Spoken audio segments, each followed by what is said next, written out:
باپ اور بیٹے اور روح القدس کے نام سے آمین۔ میں نے تجھے اسرائیل کے گھرانے کا پاسبان بنایا ہے۔ ہمارے لیے آج کی تلاوت حزقیال نبی کی کتاب، اس کا 3 باب اور اس کی 16ویں سے 21ویں آیت تک۔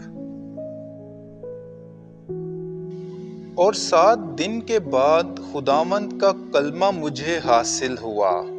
اس نے کہا کہ اے ابن بشر، میں نے تجھے اسرائیل کے گھرانے کا پاسبان بنایا ہے، سو تو میرے منہ کا کلمہ سن اور میری طرف سے انہیں آگاہ کر۔ اگر میں شریر سے کہوں کہ تو ضرور مر جائے گا اور تو اسے آگاہ نہ کرے، اور شریر کو تاکید نہ کرے کہ وہ اپنی بد روش سے باز آئے تاکہ اپنی جان بچائے، تو وہ شریر اپنی بدی میں مرے گا، لیکن اس کا خون میں تیرے ہاتھ سے طلب کروں گا۔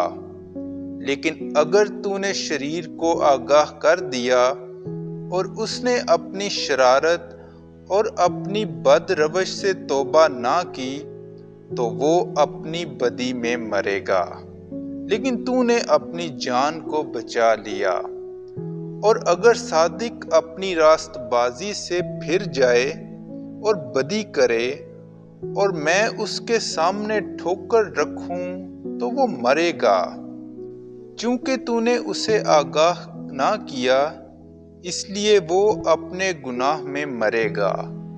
اور صداقت کے جو کام اس نے کیے وہ یاد نہیں کیے جائیں گے، پر اس کا خون میں تیرے ہاتھ سے طلب کروں گا۔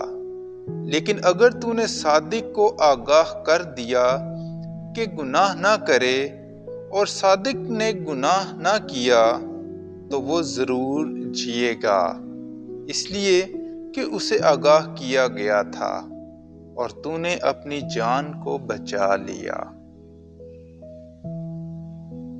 پاک کلام کے پڑھے اور سنے جانے پر خدا کی برکت ہو۔